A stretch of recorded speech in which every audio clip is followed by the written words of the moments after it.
join me in welcoming Joe Minicozzi.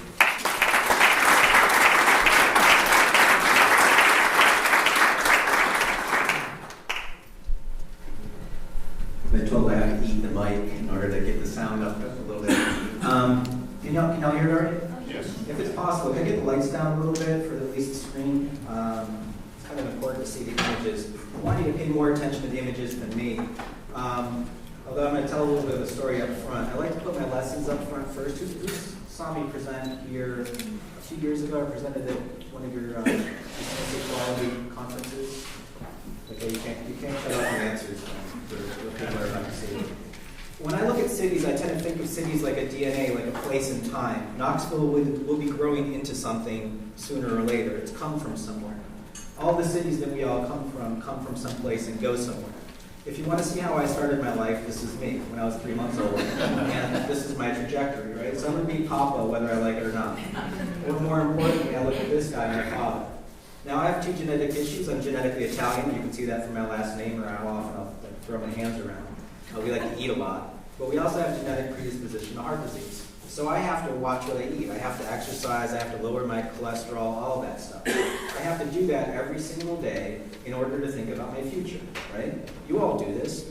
When you get older, you tend to pay more attention than when you're 20. But as we age, we start to see these things, right? So what's Knoxville looking at? Who's Knoxville's future? Who do you want to be when you grow up? What heart attacks are you looking at to avoid? What are you doing differently from places that are doing things in a way that you don't want to see those damage? And that's it. That's planning in a nutshell. I'm going to bring you lots of examples. I'm going to tell you lots of things. But this is all I want to keep in your mind are those other issues that other places are doing and how do you make those relevant for Knoxville. Secondly, I'm going to ask you a quick little question. I'm going to give you 5 seconds to tell me the answers of this. That's all you have to tell me is how many shapes you see in this kid's puzzle. I'm going to give you 5 seconds. It's real simple. Tell me how many shapes you see. Ready, go.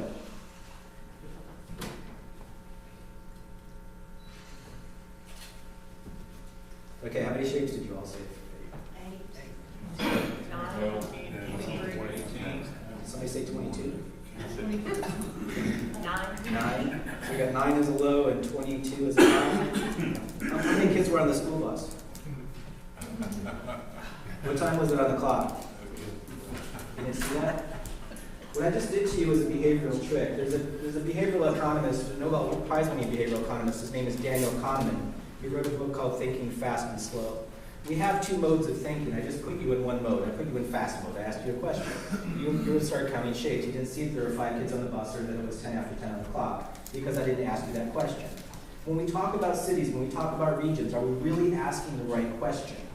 You know, we talk about, oh, there's traffic on 40. Well, that's fine. How did that traffic happen? Are we asking the right question about how this is all happening? Those are my lessons. From here forward, that's all we do. That's all that we specialize in over in Asheville, is just asking different questions about things. All the information is hiding in plain sight. So let's talk about Asheville for a second. Y'all know where it is. You know what we're set in. We're set in the same mountains, same culture, mountain culture.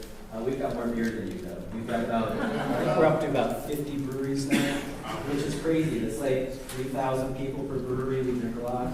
And like any quirky little mountain town, you know us quite well. We have men dressed as nuns on tall bikes that eat fire. It's your typical little place, right? Well, Asheville didn't start that way. This is how Asheville started. This is the shop down Main Street. Y'all have stood right at this spot if you've been to Asheville. 20 years after this picture was taken, this is the exact same location. Asheville exploded in the 1920s. We had the second streetcar line in the entire country. Presidents came to visit. Presidents still visit. During the 1920s, we were growing at 20% of the population every single year of that decade, and we became the second largest city in North Carolina. Did y'all know that? We were the second largest city in North Carolina by 1930? Yes. You did. You're over there. In that process, we achieved the highest debt per capita of the entire United States. We were number 1 in debt. Isn't that awesome? And when the Depression hit, the books were audited, we thought we had $5 million in the bank. It turned out we had $18,000 in the bank. A little clerical error there. Our city council was indicted. The mayor committed suicide 3 days after the indictment came out. That's how Asheville ended the Depression. Did y'all know that story about Asheville? Thomas Wolfe, famous American author of the book Homeward Angel, native of Asheville. This is what he had to say about his hometown. Asheville has squandered fabulous sums. They've flung away the earnings of a lifetime. They've mortgaged those of a generation to come. They have ruined the city, and in doing so, they've ruined themselves, their children, and their children's children. Wow. Kind words to say about your hometown, right? Incidentally, his second book is called You Can't Go Home Again for obvious reasons.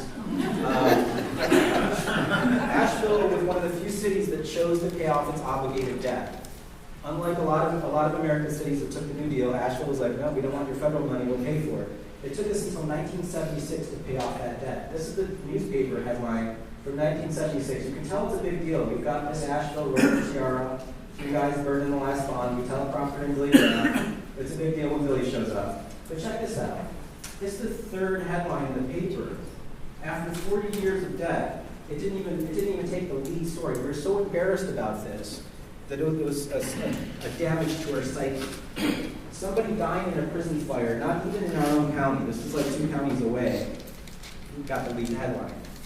So when Asheville got out of debt, we started doing what other cities did, without even looking at what the results were. We started cutting a highway through us, north side downtown, we came across that expressway, and the coup de grace is when we blew the mountain open.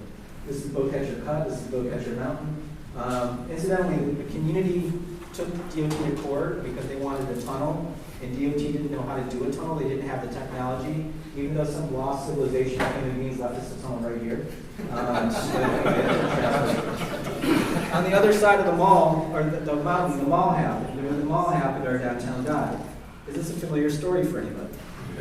When our downtown died, these are shots of downtown Asheville. That's a 1996 Chevy Celebrity. That wasn't too long ago. Some of you maybe remember when Asheville was flat on its face. These are shots of downtown Asheville from that period. This isn't too long ago. We just had all those buildings. We just boarded them up and just forgot about it. Just walk away. That's not where we are. Like if we acquire, our community was like, that'll never work here, don't even try. We're not urban people, that's not who we are. We're not Savannah, we're not New Orleans, that's not who we are. We're mountain people, we're different, we're rural.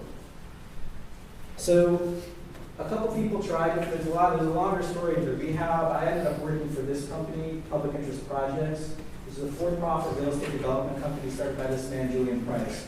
Julian took his inheritance and turned it into a real estate development company. 75% of his money went to sticks and bricks, fixing buildings, and we reserved 25% to seed businesses. So things that needed to happen in downtown. So we're actually working with Ashley Capps from here, from Knoxville with the Orange Peel. That's our nightclub. Incidentally, I got punched in the back by Taj Mahal in the basement there. That was pretty cool. We started the first vegetarian restaurant. The Laughing Seed. Asheville is now one of the top 10 vegetarian cities in the entire country because we had faith that business would work. We knew the entrepreneurs that were doing that, and we invested in them. But that's a good story. For us, it's all about the data. Can we explain to people what's going on economically in our community with the investments that we're doing inside as a real estate developer? We are a $15 million real estate developer inside a larger city, right? So this is what's happening to our value of our downtown. In 1990, the value of our downtown as a portfolio was $100 million. We're a $15 million holder inside that $100 million asset, right? Just by fixing up the upper stories, this is what happened. The value of our downtown grew to $500 million. Now, to show you that it's not all love and roses in Asheville, and Gerald's probably got plenty of stories to tell you about that, the fights in the community. This is one of my favorite people, Chris Peterson. This is one of Chris Peterson's campaign ads from the 1990s. And here's the past council decision to shackle this poor guy, but he's trying. Parking garages, streetscape projects, city hall beautification, $26 million. I don't have $26 million. That's a lot of money. But in Chris's world, that's a wasteful spending. Downtown development for bureaucrats instead of streets, sewers, and water for our citizens. Do y'all have people like Chris? Everybody's got them. All right, well, let's look at some data here. If you invest $26 million on a $100 million asset, and that $100 million asset grows to $500 million, is investing 26 and getting a $400 million return, is that a good return on investment? Yes. Yes. Why the hell do we listen to Chris? He's entitled to his opinion. He's not entitled to the facts. The facts are there to look at. So if we look at land, if we look at these buildings as products, of which they are, our city is finite. Our city has a boundary around it that we can't move. We can't annex land. My state has made it illegal to annex land. So what we have is what we have. That's all our farm. That's our area. When a farmer looks at the crops, a farmer's making an economic model about what to grow, right? They're putting in what's the fertilizer per acre, the the labor per acre, the water per acre, what's the crop yield per acre. It's all an economic model. You don't just go out and till everything. So this is one of our buildings. We took this building from this to this. We got retail, office, and residential. This is the streetscape project that Chris is irritated about right here. So thank you, city, for the garbage can, the bike rack, 2 benches, and the street tree. You guys are awesome. Thanks, city. We took this building from $300,000 to $11 million. So the value of that piece in our portfolio, of our community, just grew by 3,500%. Or another way of looking at it, my community, the taxes my community now has, is 3,500% more taxes, right? That's money you won't get. Go out and buy 3,500% more garbage cans. We don't care. Did y'all get this? Is this too a little too nerdy for lunchtime? So people say to me like, yeah, Joe, that's fine. That's 11 million bucks. But we've got this Walmart over here at 20 million. That's a big deal. That Walmart pays $220,000 in taxes, property taxes. Okay, fair enough. This is my house. Those are my dogs. My dogs think they're lions. They're a little weird. But we're on a 1/10 of an acre. We pay $2,000. We live in West Asheville. So if a 1 acre cookie cutter fell from space and hit West Asheville, they'd pull about $20,000 an acre in taxes. And each house paying $2,000, which is on a 1/10 of an acre. Y'all follow me? Yeah. If you take that 1 acre cookie cutter, fly in space, drop it on the Walmart, divide its tax bill by the 34 acres of my corporation, my city, that it's consuming, each acre is only producing that. If you had an acre of our building, this is what you get. So if you could grow a crop, what would you grow? If you could grow a community, what kind of value investment would you want to have?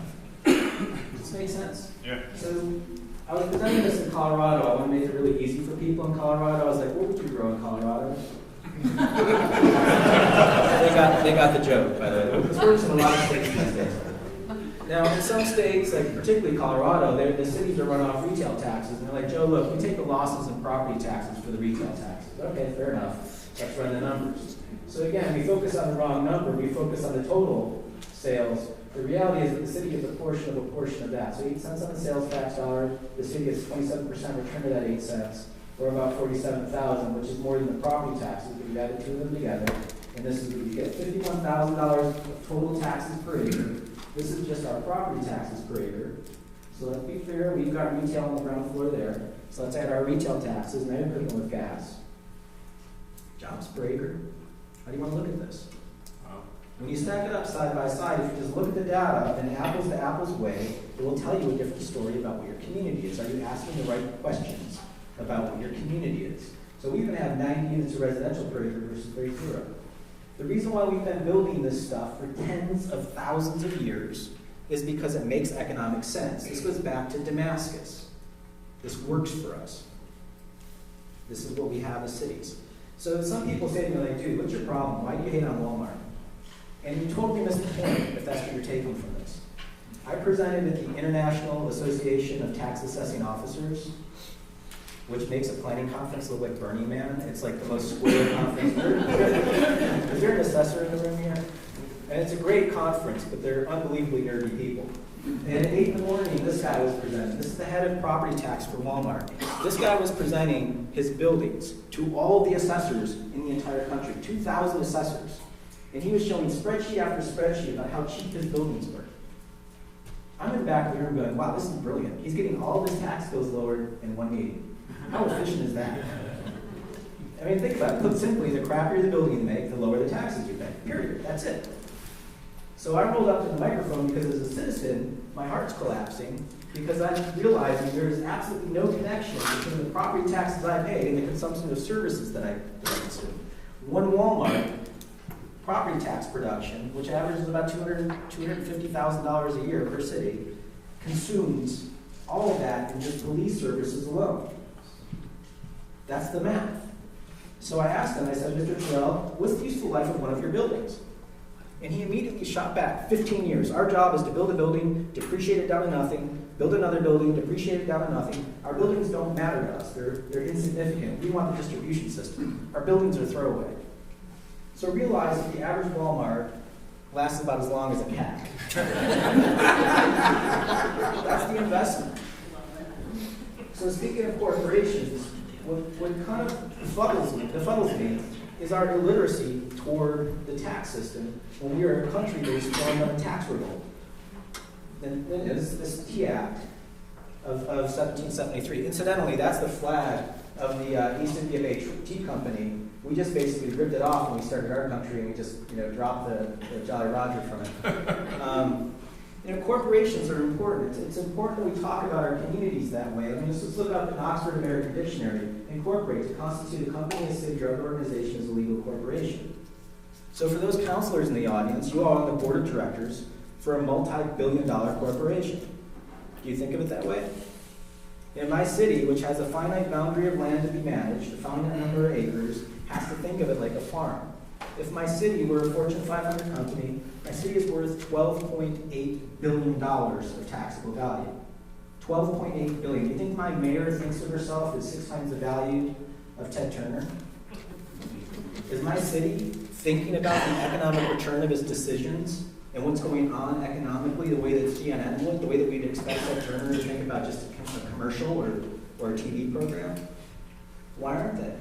Why aren't we looking at this stuff to understand the economics of what's going on and what's driving our community broke right now? So that's just the city side. We don't have a great relationship with our county. I've got 2 voters out in the county for every 1 voter in the city. I don't know if you know these stories about Buncombe County, but if y'all want to get a drink later tonight, I can tell you some good ones. But my favorite was our state legislator called us a cesspool of sin. And I was on the Downtown Association Board of Directors at the time. And we sent off a reporter. Maybe he didn't mean that. His retraction was, I don't mean the whole county. There's some good people in the county. It's just that downtown part where the freaks and weirdos are. That's the cesspool. Thank you, Senator Forrester. Anyway, so my city is a corporation sitting inside a broader corporation called Buncombe County. I pay county property taxes. The average city resident pays $1,700 an acre in county property taxes, while my brother and sister out in the county are only paying $1,200. So the city is actually a more productive property tax payer to the county than the county is. That's a fact. We like to pick on the Biltmore State, by the way. America's biggest house needs the biggest tax break, apparently. Here's the mall at $8,000. Commercial is more productive than residential. So you see commercial more productive than residential. This is the mall at $8,000 an acre. Let's not stop there. Let's bring downtown into it. Here's the mall at $8,000 an acre. And this is the property taxes per acre that our building is paying in taxes to the county. So what we find is what's good for downtown is great for the city, but it's unbelievable for the county. Does my county step in and help with streetscape improvements in downtown? Do they help with parking decks? Short answer is no for Asheville. In lots of places we see that cooperation, but we don't see that in Asheville. Does this all make sense what I'm doing here? Yeah. So I want you to realize this isn't complex math that I'm doing. I don't have a finance degree. I'm not a CPA. I'm an architect. I'm just doing productivity analysis, the same way we would ask these questions of other things that we want to measure productivity. So if we want to measure cars, let's say, we don't say, what's the miles per tank? Could you imagine if we're all hanging out and I'm like, what's your miles per tank in your car? I drive a truck. My truck gets 650 miles per tank. I'm the winner. You guys would laugh at me. Like, joke, oh, that's stupid. All the tanks are different sizes. We say miles per gallon, and the numbers change. And we should all be driving BMW Acetas at 70 miles per gallon. Sorry to you Prius owners. Do y'all get this? It's productivity. So when we do that, when we look at that in a different way, when we ask a different question about our cities, a whole different city is revealed to us. So we've done this all across the country. We've done it in Canada, New Zealand, in every state, just taking everybody's data that's on here. When you mash it up, for every dollar of county tax per acre to the county that the county gets from a county single-family resident, the city single-family resident is paying about $6 to that same county. The Walmart's about $7, the mall's about $9. As soon as you get to a 2-story building, this could be in Watertown, Tennessee, or Durham, North Carolina. It doesn't matter. As soon as you get to a 2-story building, it shoots up. And then this is a 3-story building and a 6-story building. It's not a proportional growth, it's an exponential growth as you add stories. As you add stories, you're adding taxes. It's that simple. Y'all follow me? So we've kind of taken it a different way. If I can map your brain and I can show you what's going on with an MRI, can we do an economic MRI of the city? And this actually goes back to GIS technology from the 60s, where Ian McCarr was doing this kind of stuff.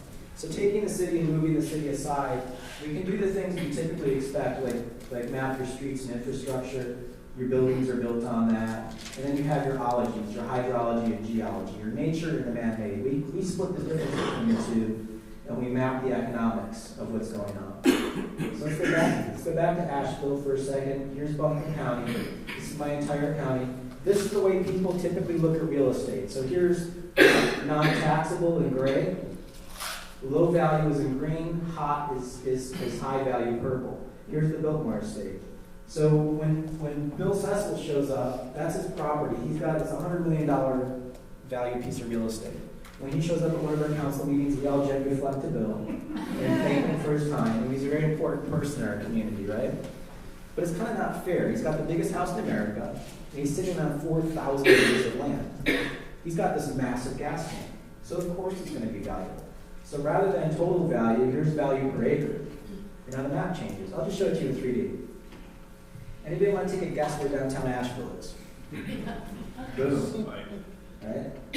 Now, we can not only see what's going on in Asheville, we can also see our little sister out here in Black Mountain. We can see its Main Street too. So it's that form, it's that physical form of what's going on out there that has an economic return. We can see it here 10 miles away from Asheville, and we can see what happens when we don't have that form out here in Weaverville or even in Candler, where it just kind of spreads out. So we can make informed decisions about how our county is affected. We've done a lot of work in Tennessee, Nashville. We did theirs is the National Next model. Here's their value per acre map for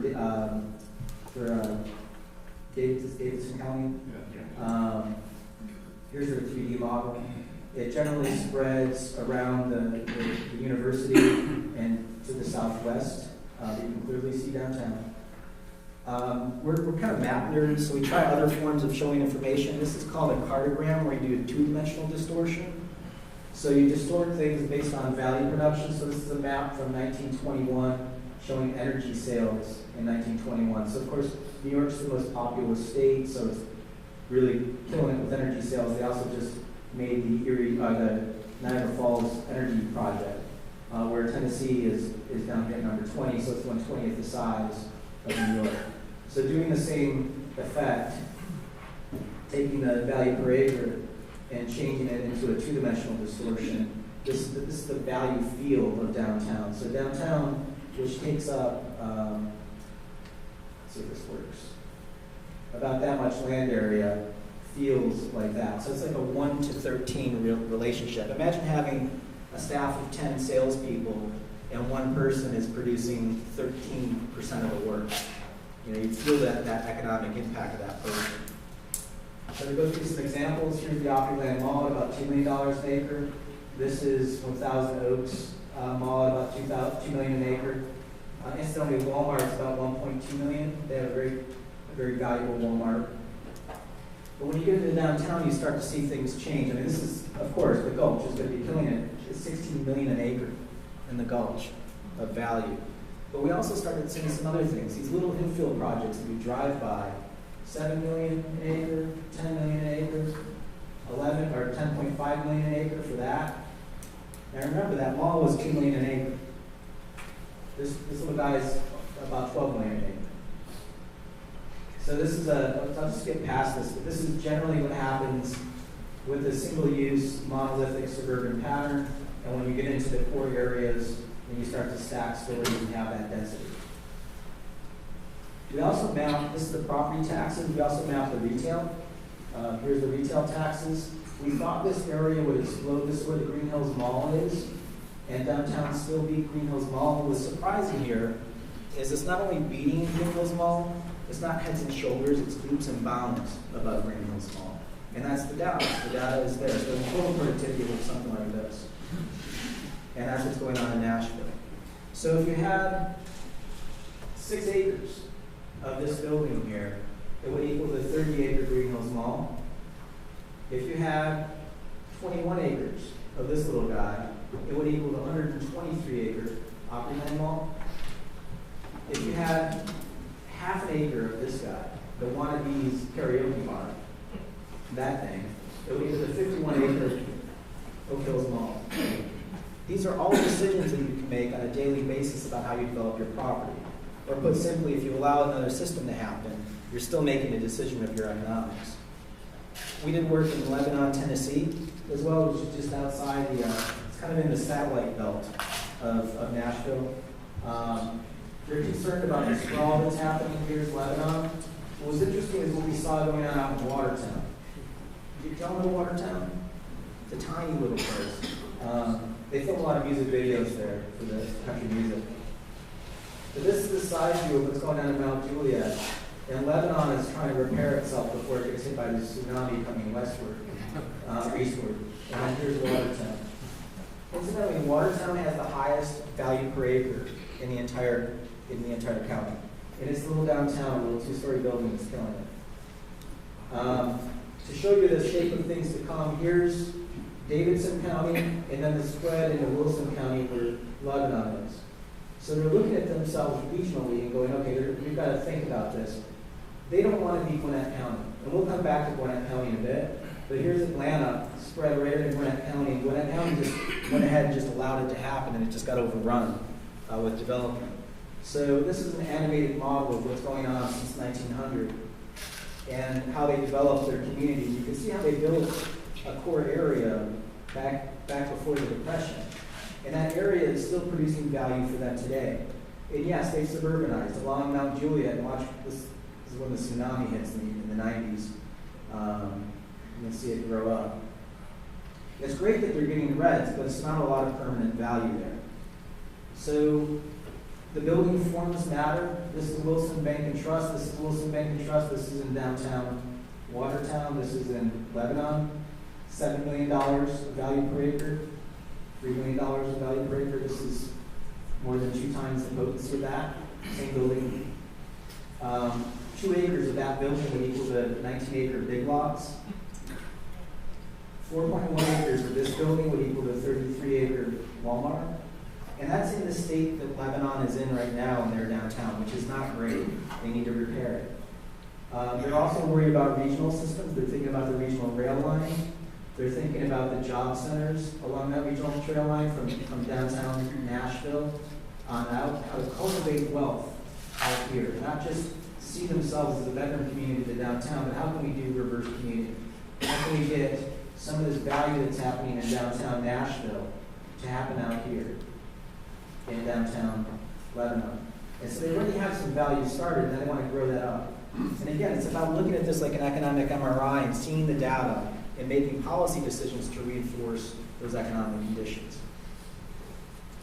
So Charlotte, we did a regional analysis there. What was interesting about Charlotte, it's a 14-county regional model. That's the way they think of themselves in their metropolitan area, which is huge. Here's Mecklenburg County, here's downtown Charlotte. This is their model. What was kind of eye-opening to us is that all the conversations were centered on what to do with downtown Charlotte, even though they were talking about this regional system. So let's put it in perspective. They wanted to get 1 million more people into the Charlotte region. They're about 6,000 square miles. Do y'all know how big your region is, your MSA? We'll get back to that. So to put it in perspective, that's Rhode Island at the same scale as Charlotte's metro area. Or how about this? Here's Connecticut. So Connecticut is about 5,000 square miles. They're 5,000 square miles. They want to put 1 million more people in here. They're at 2.4 million. Well, check this out. They're 3.6 million. Why don't you just go up to Connecticut and ask them what to do? Or secondly, could you imagine having a conversation in the state of Connecticut where all the jobs and all of the worry was about what to do with Hartford? How do I get to Hartford quicker? What about my transportation route to Hartford? Well, that'd be silly. You'd be laughed out of Connecticut at that point. They have Stamford, Bridgeport, New Haven, New London, Middletown. They have all of these other villages and towns out there with their own economic generators. They don't fuss about just making Hartford great. So why are we sitting here only centered on Charlotte? What about these other places? What about out here? How about cultivating more wealth out here? Why don't I see more of these little orange bumps out here? These are decisions that other counties are making that are actually at their own sacrifice because they're so spent on what to do with Charlotte. So these other places out here like Gastonia, Rock Hill, Monroe, Those are where we focus. Or these other tertiary ones like Beaumont, Huntersville, all of these places are communities that can cultivate their own wealth and grow up. And then further out, we have the super satellites of Chester, Union, and Lancaster counties. So let's take a look at Cleveland County, which is way, way out there, and downtown Shelby. So there's downtown Shelby. It's pulling about $12,000 in taxes per acre. That little downtown, which is nothing to write home about, is 2.5 times more potent than the mall that's in their county. So even within their own little downtown, they can actually do more of their core area and grow more of their wealth up if they made more of that decision. One of their buildings right here, this is called the Knife End Bistro, is pulling about $6.5 million an acre of value. 2.1 acres of that building would equal to 40 acre that.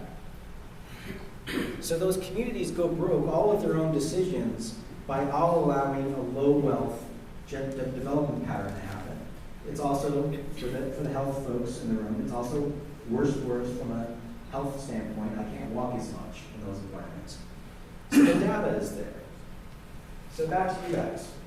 We went ahead and threw you at the same scale as this stuff. So here's Knox County. Here's your original MSA from when it was created in the 50s. And your MSA has grown to include those counties in Jefferson and Seaver as well. But that's essentially your MSA. You're about 4,500 square miles.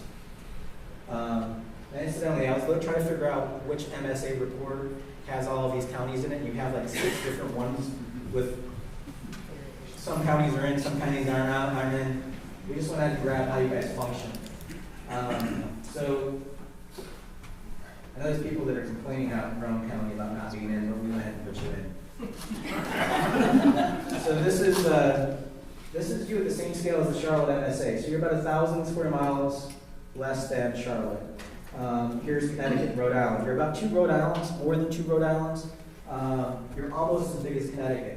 So for those folks that drive across the MSA, that's like them arguing that they need a quick route to go from New York to Rhode Island for work. You know, have your priorities and figure out what you can really accomplish at a regional scale on how to cultivate your wealth. So I want you to realize these are the relentless rules of humble arithmetic. If you just do the math on this stuff, we see what's going on. Back to Chattanooga for a second. We did a project there. Here's their downtown. Y'all familiar with Chattanooga? Downtown Chattanooga? This is this area called North Shore across the river. This is where like all the hipsters live. And there's a developer over there that's proposing to build a conventional Publix grocery store. So here it is. It's a 1-story box with a conventional parking lot in an area that was urbanizing across the river. And people were upset about that because they had urban design guidelines. And the developer's like, look, I'm from Atlanta. Publix doesn't want this. This is what they do. This is their product. We just do 1-story buildings with surface parking lots. Take it or leave it. You need to get rid of all these urban design guidelines because we don't want to do it. So what's the cost to the community to give away their policies? All right, let's go through it. So in the area, we've already got mixed-use buildings happening. We have an urban grocer, Green Life, which a local guy did that's an urban footprint. It met the guidelines, it met their model, and we have townhouses. So we have the ingredients of urban design happening in the community. It's not like the market doesn't exist there. Here's Publix, they already have them. We've got the conventional ones, there and there. This is office above retail, residential above retail, just down the street. We're not pulling this from Boston or something. Here's Green Life, which is called a deep throat model, where you have your box, and then they put a liner of 2 stories in front of it, so it looks like a Main Street building. And these are like Pilates studios and dog beauty salons or whatever. I don't know what they're. There's glued on the front, but somebody pulled it off. There it is.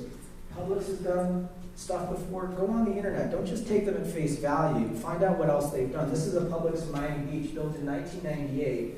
It looks like a UFO hit it. It's got 2 layers of parking on the roof. This is a conveyor belt to get you and your grocery cart up to your car. They did that in 1998. They can do urban, whatever they say. This is a small footprint Publix in West Palm Beach. It's a hybrid model, so you've got your street side with your pedestrian entrance, and then you have your car side back here. It's a smaller footprint, it works, right? Here's the site, 34 foot of grade change. So it was kind of phenomenal to me. I don't know if you all saw the retaining wall that was in the drawing. Let's kind of go back for a second. The developer clearly labeled it in a 5-point font right there. That's a retaining wall through the entire site. So you've got 34 foot of grade change in the site, and the developer's cleaving into the hill and building a wall. A lot of people can't read drawings. They won't say, oh, I have no idea what that is. You know, but as an architect, it was kind of frustrating to me. It's like, why didn't anybody talk about the retaining wall? So we made a really, I apologize for any designers in the room. These are really crude Google SketchUp models. But we just wanted people to see, like, that's a retaining wall. Here's all these people get to look at a tarmac of a roof. And here's your quarter-mile long future graffiti wall right here. But we're also running the taxes, city and county. And we'll come back to that. Don't worry about the numbers just yet. So here's if you just did Urban Design 101. You have townhouses facing housing, so housing facing housing, a couple mixed-use buildings in the corner. You can still do your grocery store. Everybody's happy. Here's what you get. So Urban Design 101. Hire a designer, do a better site plan. Here's the green life model. Here's the mix of uses around the site. This is what you get. Go crazy, do Miami Beach. You've got 34 foot of grade change, just drive right up on the roof. Do a mix of uses, densify the heck out of it. This is what you get. Back it down to West Palm Beach, small footprint Publix, mix of uses around the edge, big parking area in the center. And let's say you piss the developer off, he goes back to Atlanta, you don't get a Publix grocery store, you get what's already happening incrementally in your neighborhood. Townhouses and mixed-use buildings, woe is us. All right, that's a reality. Okay, so this is what's currently being paid in taxes on an annual basis on the site, and here's what the developer's proposing. So the mayor isn't right when he says we're getting 3 times the taxes. That's true. That's the truth. Now, when we, as the development world, when we do designs, we're doing opportunity cost models. What are all my opportunities for the site, and what are all the designs that we can do for this property to make it work within the reality of the financial numbers, right? There's multiple opportunities. So the same is true of the city. If this is one opportunity that the developer is bringing to you, what are the opportunities of getting rid of our laws? What are the opportunities of dropping our standards? Well, this is the first opportunity. This is Urban Design 101. If you just made this project happen, this would be your taxes on an annual basis versus this. Now, if you do the Green Life model, a little bit more complex site design, this is the value of hiring a designer that can actually work things out from an urban design standpoint. Go crazy and do Miami Beach, back it down to West Palm Beach, and your no-build scenario. These are your options on the table when you make your choice. If we just take these two right here and put them side by side, somewhere in the middle, and what the developer's proposing, this is what they look like. Here's the difference. Here's the tax difference to the city and to the county. Now, the reality of these numbers, like we talked about with Walmart, when you make that decision, you're stuck with it for a period of time. In real estate development world, we call that the net present value of that decision brought forward to today. So the net of that value decision isn't 45,000 versus 250. It's really 900,000 versus 5 million. So what we're growing is millions of dollars of taxes over a period of time. What that community could do is just turn to the developer and say, hey, how about $2 million? We'll give you $2 million for your brain damage. Even just reaching into your pocket and grabbing $2 million of your general fund and just handing it to the developer. This is yours. You've still made more than $2.2 million versus what they're offering you. So when these decisions happen hundreds of times in your community, when you essentially get low wealth return, a low value return, you're essentially having budget problems into the future. You're not able to pay for that stuff. Does that make sense? So, okay, let's end on a positive note. Let's kick around Gwinnett County, Georgia. So we did a project in Gwinnett County, Georgia. Does anybody know Gwinnett County, Georgia? It's outside of Atlanta. It's essentially the ghost of Christmas future. It's the community that chose not to do anything in an urban pattern. The center of Gwinnett County is Lawrenceville. I'd never heard of Lawrenceville. They're only like 4 hours from Asheville. But I was under explicit orders when we did the project that I was not allowed to use the word urban, city, town, or municipal in my presentation. kind of hard when your company's called Urban 3 not to say the word urban. But I asked them, I'm like, why is this? And they said, we're rural people, Joe. We're not in the Beltway. We're outside the Beltway. We're out here. This is the Beltway of Atlanta, right? So they're out here, they're rural. And the Chamber of Commerce was our client on this project. And I called up Kelly Brownlow, our client, and I was like, Kelly, y'all are 800,000 people in your county. That's crazy. Like, that's a lot of people, right? And she goes, yeah, but honey, look, you gotta realize we're 460 square miles. We're huge. All right, let's do some math. If you divide 812,000 people into 460 square miles, it's about 1,900 people per square mile. That's their density. Okay, which is less dense than DeKalb, which has a piece of Atlanta in it. This is their county to their west. But we had all this other data, so we put it out there for them. And as I was presenting it, I said, can y'all tell me this? I'm a little confused. You all are 200 people per square mile denser than Mecklenburg County, North Carolina. What's in Mecklenburg? Yeah. How did you do that? How did you get denser than Mecklenburg and not produce a Charlotte? This is Davidson, Tennessee. You're 600 people denser than them. That's got Nashville in it. So these two places have a professional football team. Does Gwinnett County have like the Lawrenceville Saints? Like what happened there? This is Austin. You're double the density of Austin, Raleigh, Asheville, and this is Chapel Hill, North Carolina. Their biggest town, Lawrenceville, is 35,000 people. That's the biggest town that they've allowed to grow to that limit. And they think of themselves rural, and I'm like, no, that's what rural looks like. So what did you do? We did their model, and as Josh McCarty was doing the model, I was like, that doesn't look right. Josh, can you turn it on its side? So Josh turns it on its side, and look at that. It's like the same thing all the way across. This is the last farm left in Gwinnett County right there, by the way. It looks like a 1970s shag carpet, doesn't it? It's just like,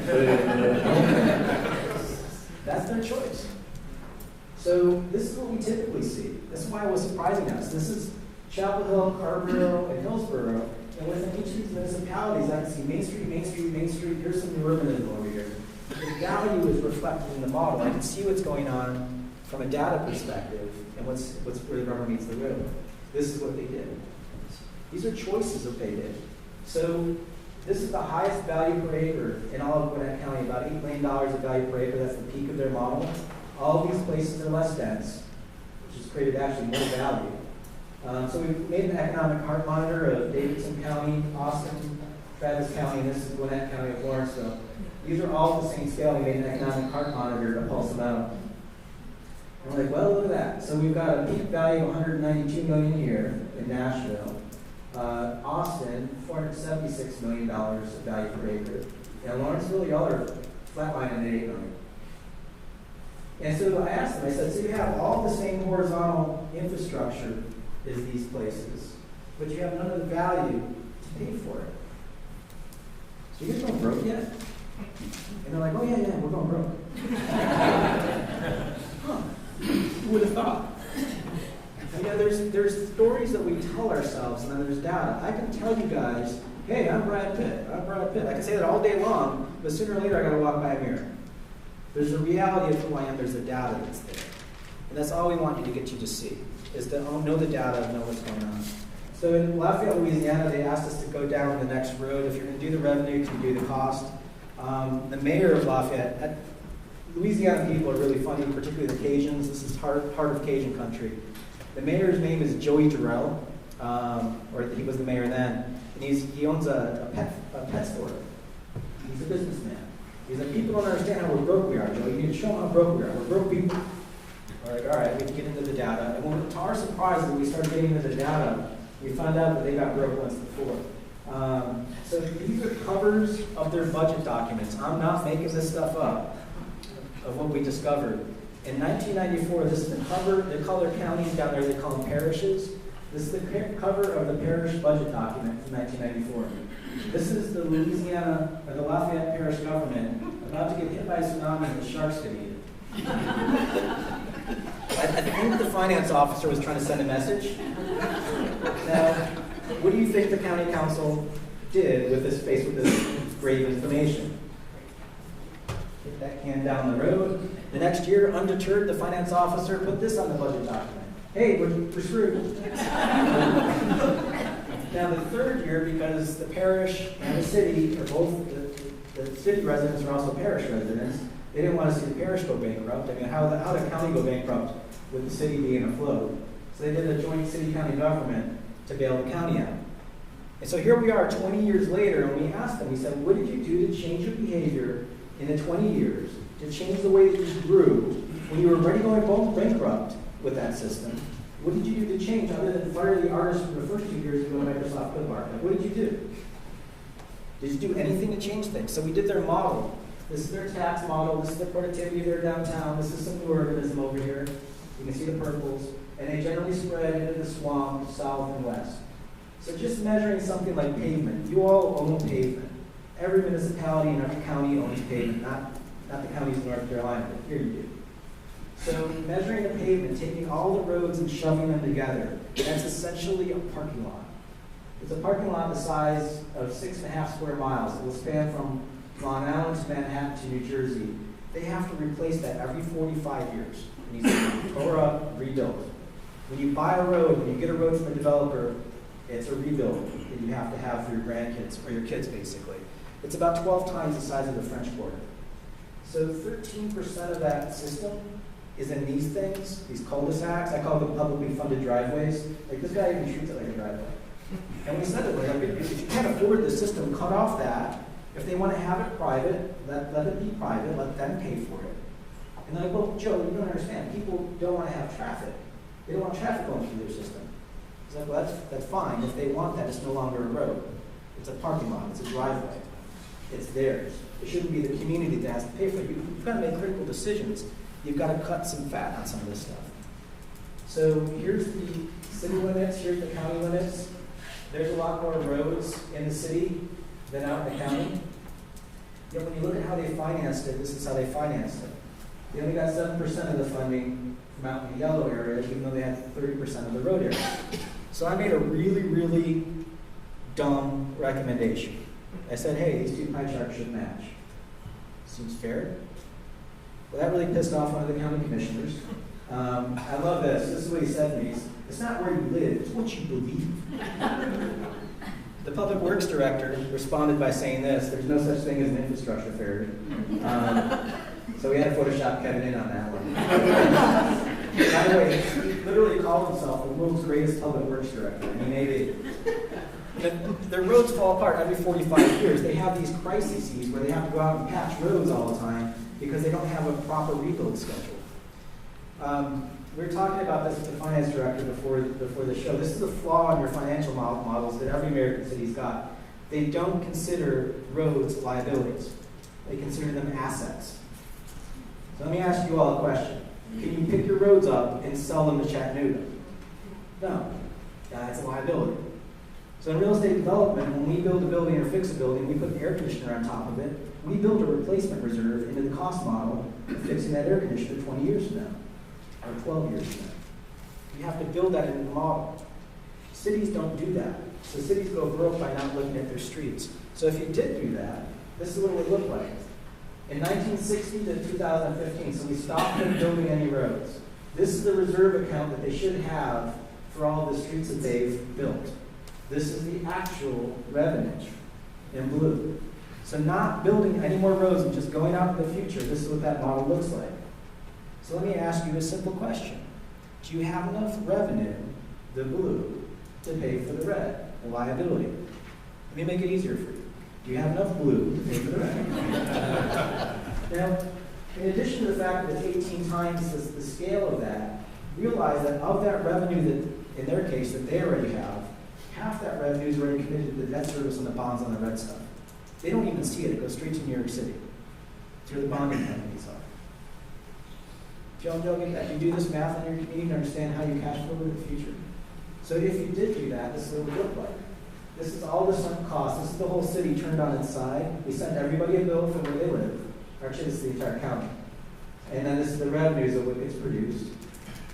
In any kind of financial model, we're going to net the costs against the revenues. So net what's in the black and what's in the red. So here's the net positive stuff, here's the net negative stuff. And here it is in 3D. So if you take this thing and drop it on the floor, this is what it looks like. And they told us, they said, look, Joe, people really want to live out here. And they said, yeah, you're essentially paying them to move there. That's the cost that they're upside down in that development pattern. So of course they're going to make that choice. It's not a free market. Does that make sense to you? So let's just pull out one aspect of this. Let's just take pipes and fire hydrants. In 1950, they had 34,000 people, 5 feet of pipe per person, 2.4 fire hydrants per 1,000 people. They've grown their population to 121,000. They've grown their pipe per person to 50 feet of pipe per person, and 51 fire hydrants per 1,000. So they've grown their population 350%. They've grown their liability 1,000 and 2,000%. I feel like I've just depressed you all. This is the reality of most American cities these days. And in their case, they got rich. They got a lot of gas money out of the Gulf. They were like, look, Joe, we got rich in the 1960s. They just got rich at the wrong time. They built a pattern that they can't afford, and so we measured their wealth. Okay? Their average household income, adjusted for today's dollars, in 1950 was about $28,000 per household, which is dirt poor. And they grew their wealth to $45,000 per household on average, which is more than what Asheville's is. But still, that's only 160% growth in wealth. It's 1,000 and 2,000% growth in liability. This is like me getting a $1,000 a year raise and convincing my wife into building a 30,000 square foot addition on my house. It doesn't make financial sense.